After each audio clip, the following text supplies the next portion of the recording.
Ninguna situación de emergencia es similar. Cada evento representa un escenario con características propias a las cuales el socorrista debe adecuarse para brindar la atención necesaria a una víctima.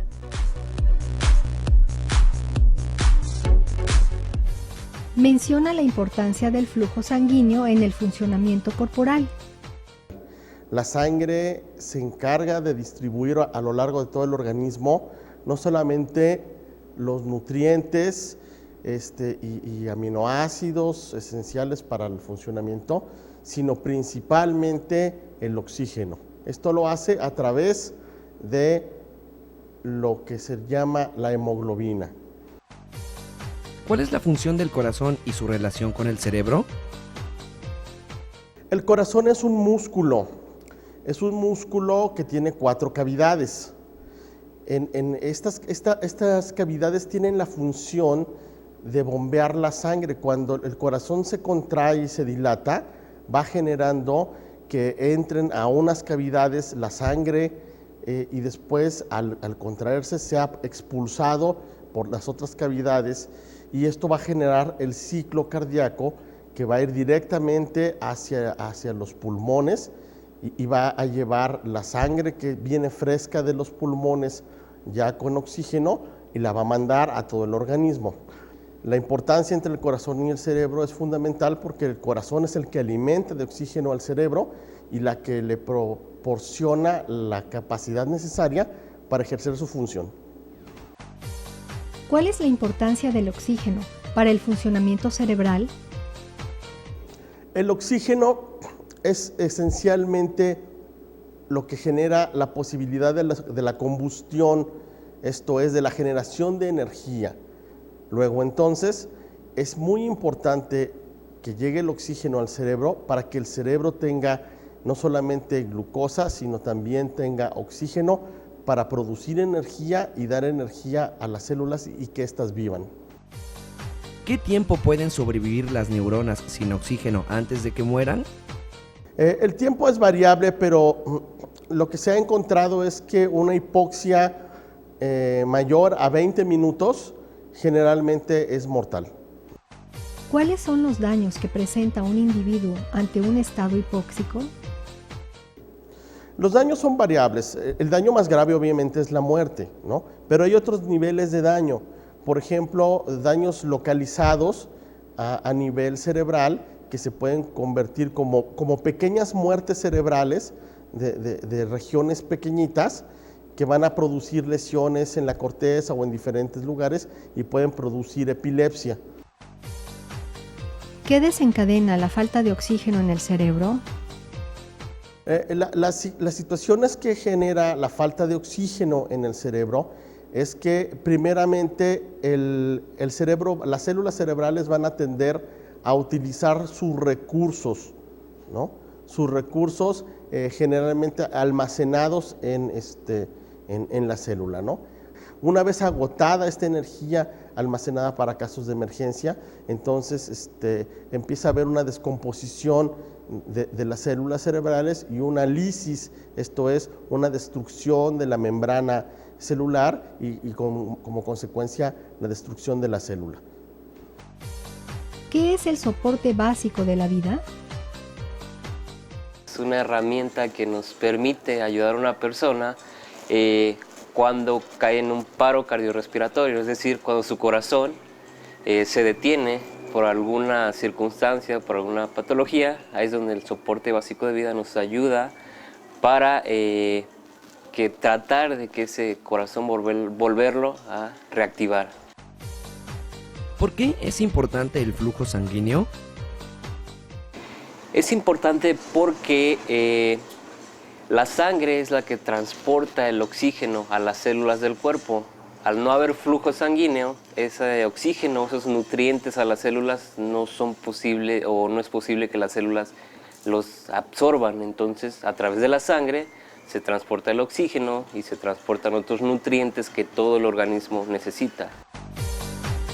¿Cuáles son las causas del paro cardiorrespiratorio? Del paro cardiorrespiratorio, una de las causas principales es que la vía aérea se obstruya por un objeto extraño, es decir, por comida, por algún juguete, por algún otro cuerpo extraño que entra a la vía aérea y que no permita el flujo de aire, es lo que de ahí proviene un paro cardiorrespiratorio. Procedimiento de reanimación cardiopulmonar, RCP. Vamos a comprimir el pecho del paciente para comprimir el corazón y hacer que ese corazón, que probablemente está detenido, tenga esa función de manera mecánica, que el corazón esté bombeando sangre de manera mecánica. En el paciente, mi paciente, yo voy a trazar una línea imaginaria que lo va a dividir en dos partes iguales. De ahí trazo otra línea paralela, perpendicular, al nivel de los pezones, y donde cruzan las dos líneas, ahí es el punto de compresión que nosotros llamamos, ¿sí? Ahí vamos a colocar nuestros brazos, como lo está haciendo mi compañera, brazos rectos. Los vamos a poner a un ángulo de 90 grados con respecto a mi paciente. Las piernas van a estar separadas a la altura más o menos de los hombros o al ancho de los hombros, y simplemente nos vamos a dejar caer sobre el paciente ejerciendo fuerza. Tenemos que comprimir 5 centímetros en el tórax del paciente adulto y 3 o de 3 a 4 centímetros en el tórax de un niño o un bebé. ¿Cuánto tiempo se aplica el RCP? La Asociación Americana del Corazón para este ciclo del 2010 al 2015 lo hizo muy sencillo para el personal que no tiene el entrenamiento. Simplemente vamos a identificar que nos respira, nos posicionamos y vamos a dar compresiones durante 2 minutos seguidas, ¿sí? A razón de 100 compresiones por minuto.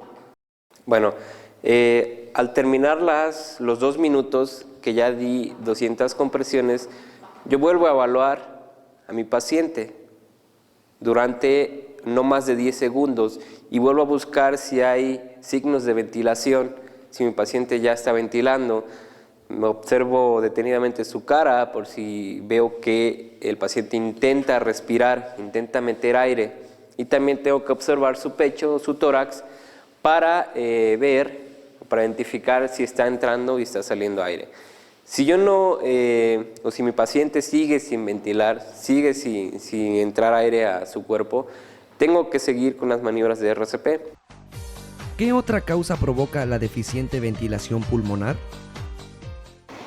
Bueno, son muchas las causas, desde enfermedades, puede ser enfisema pulmonar, pueden ser enfermedades causadas por el consumo de tabaco, hasta obstrucción de la misma vía aérea. Puede también restringir el flujo de aire, quemaduras en la vía aérea, que las personas inhalen gases calientes, puede dar pauta que no haya una correcta ventilación. Procedimiento para liberar obstrucción de vías aéreas, maniobra de Heimlich. Cuando vemos una persona que ya está con la señal universal de asfixia, quiere decir que su vía aérea está totalmente obstruida, que ese objeto que está ahí alojado ya no deja entrar ni salir aire. El paciente empieza a desesperarse, el paciente se empieza a tornar estresado porque no puede respirar. ¿Qué hacemos en este caso? Nos posicionamos en la espalda del paciente, le vamos a pedir que abra sus brazos, que libere esa presión que está haciendo sobre su garganta, le pedimos que abra un poquito las piernas y vamos a localizar el ombligo de la persona. Ya que localizamos el ombligo, medimos 2 dedos hacia arriba y vamos a colocar el puño, como lo está haciendo mi compañera, y con el otro brazo o con la otra mano lo vamos a empuñar. Vamos a hacer compresiones al abdomen, hacia adentro y hacia arriba, haciendo la forma de una J o de un péndulo. ¿Para qué? ¿Para qué hacemos estos movimientos? Para que con el aire que está alojado en el estómago logremos hacer presión y que ese objeto salga. ¿Qué se entiende por estado de shock? Es un estado en el cual, por algún motivo, no hay suficiente circulación de sangre. Puede ser por varios motivos. Uno es la hipovolemia, esto es la disminución del volumen. ¿sí? Pero también puede ser un estado de shock por una alteración vascular, puede ser un estado de shock por una falla de la bomba cardíaca, ¿sí? Entonces el estado de choque es la incapacidad de la sangre para circular con presión suficiente para irrigar todos los órganos. ¿Qué tratamiento se proporciona a una persona en estado de shock? El tratamiento que se puede dar prehospitalariamente a una persona en estado de shock es más que nada tratar de que ese estado de shock no siga avanzando. ¿Qué podemos hacer? Aflojar la ropa del paciente para que haya un flujo sanguíneo adecuado. Podemos poner al paciente en una posición que se llama anti-shock. ¿Cuál es esa posición? Elevar los pies del paciente a unos 45 grados del piso o a unos 30 centímetros del piso, y así estamos ayudando a que el flujo sanguíneo sea mayor. ¿Las hemorragias pueden causar un estado de shock? Claro, es la principal causa de un estado de shock, una hemorragia. ¿Qué quiere decir? Que el cuerpo pierde sangre, pierde líquidos, y de ahí viene el estado de shock. Las células se quedan sin esos nutrientes que la sangre proporciona. ¿Cuál es la clasificación de las hemorragias?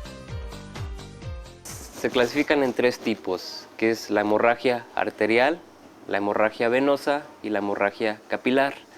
La hemorragia arterial es cuando se lesiona una arteria, un vaso sanguíneo de gran calibre. La hemorragia venosa es cuando se lesionan las venas, que son las más comunes que las personas sufren, por ejemplo en los brazos, en las manos. Esas son hemorragias venosas. Y la hemorragia capilar se presentan con los llamados raspones. Se presenta el raspón y se presenta un puntilleo de sangre. Esa es la hemorragia capilar. ¿Cuál es el tratamiento para las hemorragias? Prehospitalariamente o dando los primeros auxilios es hacer presión sobre la herida con un pedazo de tela que esté limpio. Ese sería el primer tratamiento, hacer presión y tratar de que esa sangre no siga saliendo. Otro tratamiento que podemos hacer es elevar la extremidad por encima del nivel del corazón para que al corazón le cueste más bombear la sangre hacia la herida y por consiguiente la hemorragia se contenga, ¿sí? También otro tratamiento que podemos hacer es colocar frío, colocar hielo, no en la herida sino cerca de la herida, para que los vasos sanguíneos se cierren y la hemorragia se detenga. ¿Qué son las quemaduras? Son una situación en la cual la piel se va a ver expuesta a un agente de tipo físico, que puede ser fuego, puede ser agua caliente, puede ser radioactividad, puede ser frío extremo. ¿Cuál es su clasificación? En 3 tipos, primero, segundo y tercer grado. ¿Cuál sería el primer grado? El primer grado sería cuando hay una destrucción de la capa superficial de la piel. Por ejemplo, una quemadura solar. Una quemadura de segundo grado es la que incide ya no sobre solamente la capa superficial de la piel, sino la capa que está por abajo de la piel. Esto es, o sea, la capa intermedia, vamos a decir, de la piel, ¿no? Podría ser, por ejemplo, una quemadura con agua caliente que deja una cicatriz. Y una quemadura de tercer grado puede ser una quemadura mucho más grave, de fuego directo, de calor intenso, de agua a mayor temperatura o de gases hirvientes, que va a destruir tanto la epidermis como la dermis, como las capas que están por abajo, el tejido celular subcutáneo, el músculo o incluso el hueso. ¿Cuáles son las más comunes? Las de primer grado, que son las quemaduras de sol, son las más comunes, y después tendríamos las quemaduras con líquidos calientes. ¿Cuál es su tratamiento?